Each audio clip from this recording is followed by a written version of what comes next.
Assalamualaikum warahmatullahi wabarakatuh.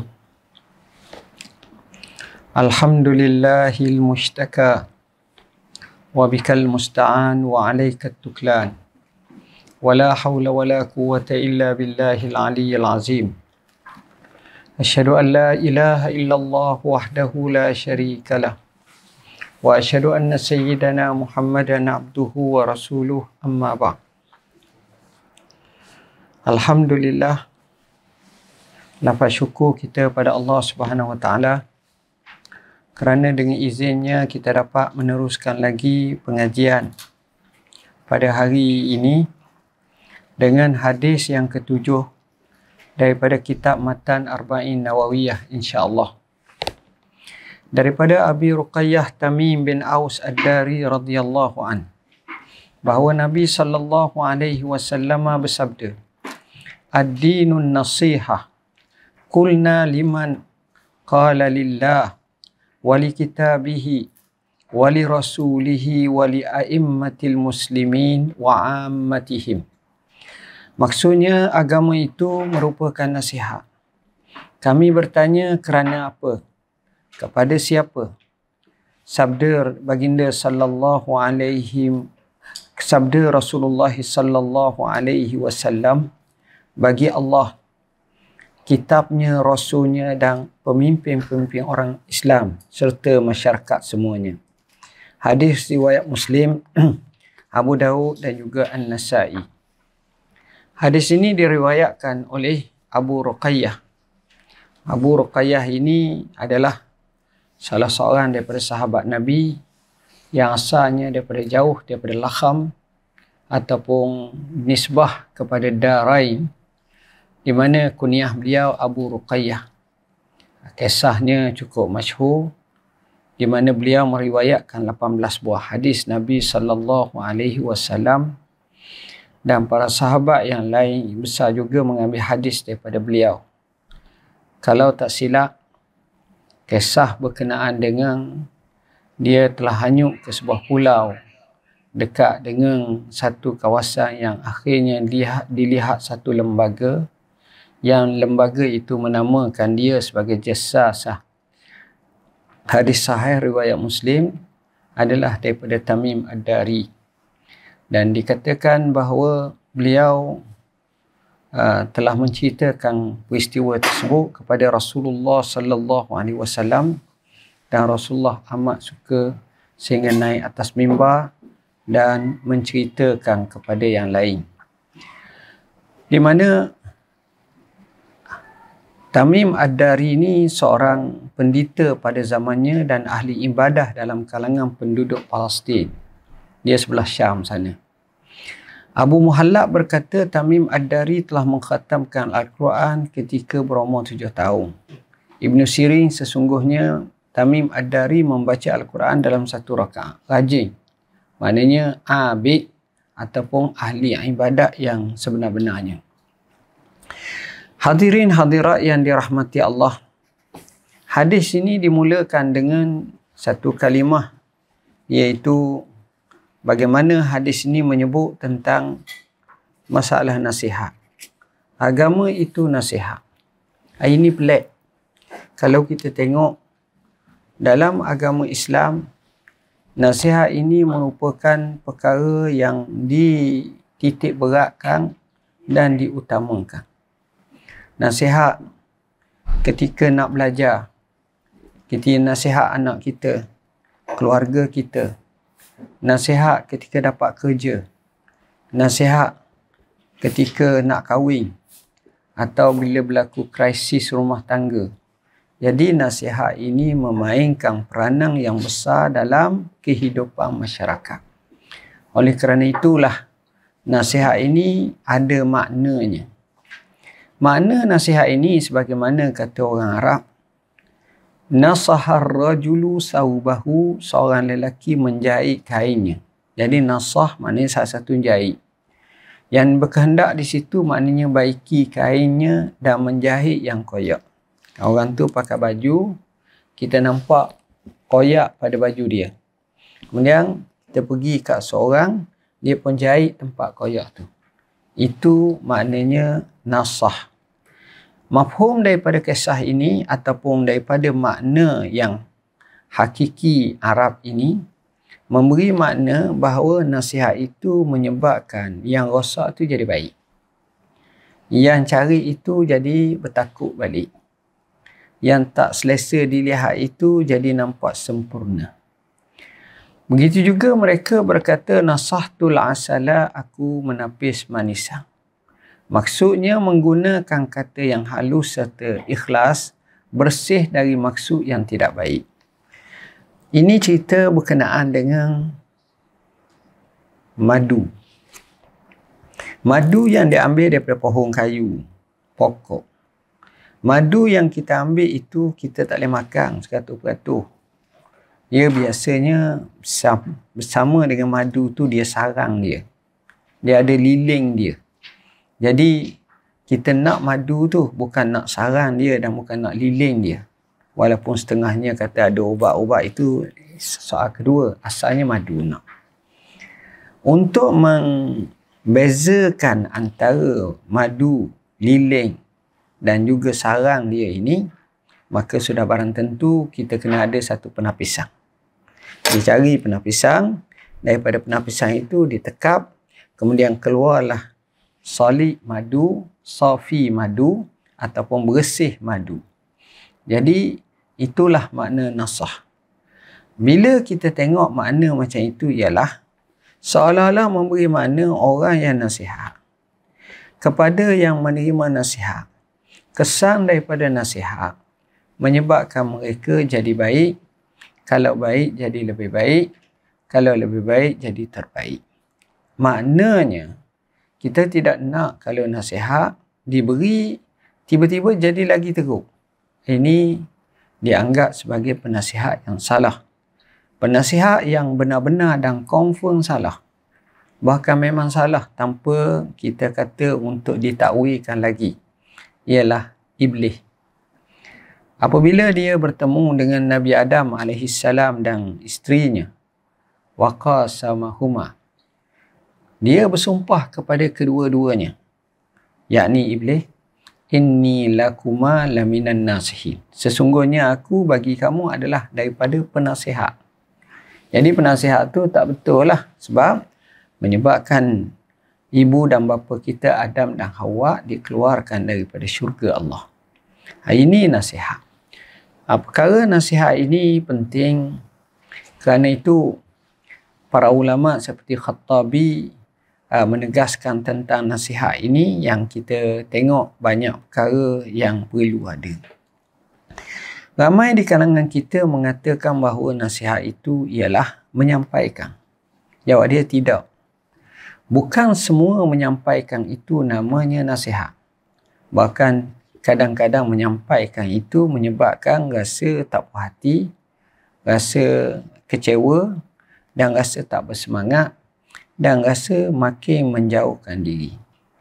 Jadi nasihat yang kita nak hakikat sebenar ialah dapat merubah seseorang yang menerima nasihat itu dari satu situasi, suasana, keadaan, tindakan, ucapan, apa-apa yang tidak baik menuju kepada yang baik. Itu makna nasihat. Bukan maknanya kita kata nasihat ni sekadar beri. Ada orang kata, aku terlepas dah dosa di hari akhirat. Aku sapa dah kamu, aku nasihat dah. Ikut pandang mu lah macam mana pun. Jadi kalau Tuhan tanya aku akan kata aku sapa dah. Jadi bahasa-bahasa macam itu tidak sesuai. Kita nak nasihat ni ibarat kita tarik benang dalam tepung atau rambut daripada tepung, dan kita nasihat ini dengan bijak. Sebagaimana yang dikatakan bagaimana Nabi Musa AS cakap dengan Firaun. Bagaimana seorang lelaki pernah zaman dulu dia bertemu dengan khalifah. Kalau tak silap cerita di zaman kerajaan Abbasiyah. Salah seorang khalifah itu didatangi oleh seorang lelaki yang ingin melaksanakan amar ma'ruf dan nahi munkar. Maka lelaki ini bila dia datang, dia nak sampaikan ucapan, dia cakap dengan orang ini. Dia maki betul-betul. Dia kata kepada khalifah dengan bahasa yang kasar, bahasa yang kesat. Bagi dia saing mati, seolah-olah apa yang terjadi selepas daripada ini dia tak kira dah. Kalau dia ingat mati ke mati syahid lah. Kerana dia dah faham, dia telah memberi nasihat yang sebenarnya dengan bahasa yang keras dan kasar. Qulil haqqa walau kana murra, katakanlah kebenaran sekalipun pahit. Dan disebut afdal jihad kalimatu haqqin inda sultanin jair. Seafdal jihad ialah ucapan yang benar di hadapan raja yang zalim. Maka dia anggap bahawa itu nasihat dah. Dan dia cabut dengan bahasa-bahasa yang kasar. Tapi khalifah yang ada hikmah, yang bijak, yang faham seperti itu, dengar cara orang muda, anak muda yang begitu berhamasah dan semangat nasihat, akhirnya sudah habis cakap, dia pun jawab. Dia kata, wahai orang muda, sesungguhnya Allah Subhanahu wa Ta'ala bangkitkan orang yang lebih mulia daripada kamu kepada orang yang lebih hina daripada aku. Orang yang lebih mulia daripada kamu adalah Nabi Allah Musa AS. Orang yang lebih hina daripada aku adalah Firaun. Kerana aku alhamdulillah Islam. Firaun tu taklah lawan Nabi Musa, mengaku Tuhan. Tapi Allah masih lagi menyuruh Nabi Musa dan juga Nabi Harun berkata, faqula lahu qawlan layyina, cakaplah dengan bahasa yang lembut kepadanya. Maknanya di situ, orang itu bukan beri nasihat kepada khalifah, tapi sebaliknya khalifah lah yang memberi nasihat kepada orang muda tersebut. Ini menyebabkan Al-Imam Al-Marwazi telah mengkaryakan satu karya yang cukup baik yang ditajukkan dengan fiqhun nasihah, fikih kepada nasihat. Dan nasihat ini tidak semestinya dengan bahasa yang panjang.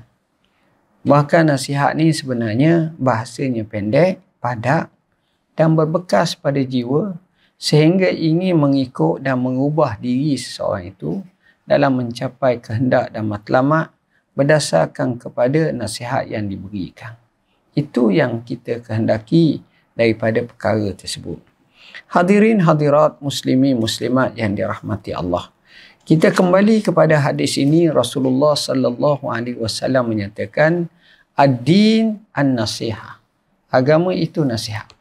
Seolah-olah dia telah beritahu agama Islam ini yang mana kukuhnya, asasnya, jadi baiknya, jadi tadayungnya adalah berasaskan kepada nasihat.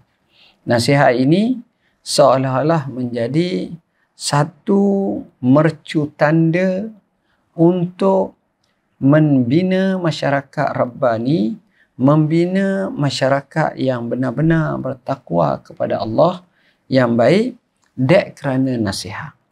Sebab itu penasihat, pendakwah, wa'az atau wa'iz atau orang yang menyampaikan adalah amat-amat perlu sentiasa bergerak dengan lebih baik, maju ke depan untuk menyampaikan nasihat-nasihat dengan sebaiknya yang akhirnya menjadikan masyarakat boleh dengar dan ikut nasihat. Sebab itu jangan orang nak jadi nasihat, jangan orang jahil. Orang nak jadi nasihat ini jangan orang yang tidak ada hikmah. Orang yang nak beri nasihat ini jangan hanya melihat selapis. Dia kena andaikan bahawa dia nasihat itu sebagaimana dia nak orang nasihat kepada dia. Bukan berlebih kurang atau menipu maklumat atau pembohongan atau buat yang salah atau pilih cara yang tak tepat dan seumpamanya. Ad-dinun nasihah, agama itu nasihat. Sahabat bertanya, qulna liman ya Rasulullah, kepada siapa ya Rasulullah? Kami tanya. Rasulullah kata, lillah, kepada Allah. Jadi timbul masalah, macam mana kita nak nasihat kepada Allah? Maksud nasihat kepada Allah ini, kata ulama, adalah apabila kita nak nasihat kepada Allah, maksudnya kita mengikut segala titah perintah Allah. Itu maknanya. Apa Allah suruh kita buat, apa Allah larang kita tinggalkan. Kemudian nasihat kepada kitabnya, yakni kita baca, kita faham, kita tekung, kita tadabbur, kita hayati, kita amali, kita zahirkan dalam kehidupan kita dengan mengakhlakkan dengan akhlak Al-Quranul Karim. Jadi mereka juga seperti Khattabi kata, bila sebut nasihat kerana Allah, maknanya beriman dengannya dan menafikan syirik daripadanya. Kita tak lagi nak menyekutukan Allah Subhanahu wa taala. Kita beriman. Nasihat kepada Rasulnya pula adalah dengan makna kita beriman kepada Allah dan Rasul dan kita ikut segala titah perintahnya, kita meneladani cara beliau, mempercayai berita yang beliau sampaikan, melaksanakan perintah-perintahnya, menjauhi larangan dan membela agamanya. Ini makna nasihat kepada Rasul. Seterusnya Rasulullah sallallahu alaihi wasallam adalah sama seperti mengasihi Allah. Kita kasih pada Rasulullah sama. Maknanya sebagaimana kita wajib kasih Allah, kita wajib juga kasih kepada Rasulullah.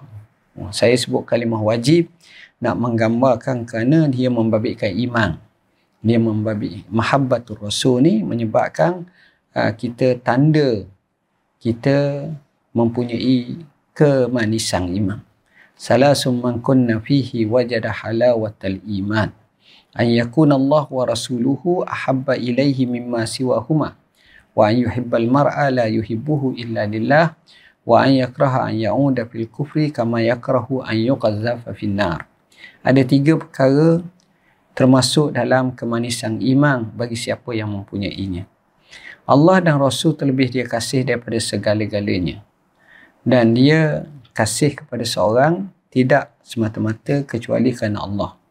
Dan dia benci kalau dia kembali kepada kekufuran sebagaimana dia benci kalau dia dicampakkan dalam api. Nasihat kepada pemimpin umat Islam ini jelas. Maksudnya juga makna kita dengar nasihat dia, juga kita beri pandangan-pandangan yang baik. Banyak sejarah para ulama zaman dahulu menyampaikan nasihat yang bernas, yang baik kepada khalifah pada zaman masing-masing. Sejarah Umar ibn Abdul Aziz, dia banyak mengambil para ulama untuk menasihatkannya, termasuk Al-Hasanul Basri radhiyallahu an. Begitu juga kita tengok yang terlantiknya Sayyidina Umar ibn Abdul Aziz bila mana dinasihatkan oleh seorang fuqaha us-sab'ah, Raja bin Haywah, yang menasihatkan Khalifah Hisham bin Abdul Malik itu supaya melantik Umar bin Abdul Aziz menjadi khalifah selepasnya. Jadi maknanya nasihat ni banyak. Begitu juga nasihat kepada orang Islam. Ini biasa. Kalau kita tengok, kita perlu nasihat kepada orang Islam. Mana-mana nasihat. Zaman sekarang ni maklum sajalah tuan-tuan, banyak sangat isu yang perlu diselesaikan. Dalam hidup kita, kalau kita kerja, macam mana nasihat yang terbaik berkenaan pekerja-kerja. Kalau ada permasalahan, macam mana. Masalah keluarga, macam mana. Masalah kewangan, macam mana. Dan pelbagai lagi perkara yang membabitkan isu-isu nasihat yang perlu kita selesaikan dengan sebaik mungkin.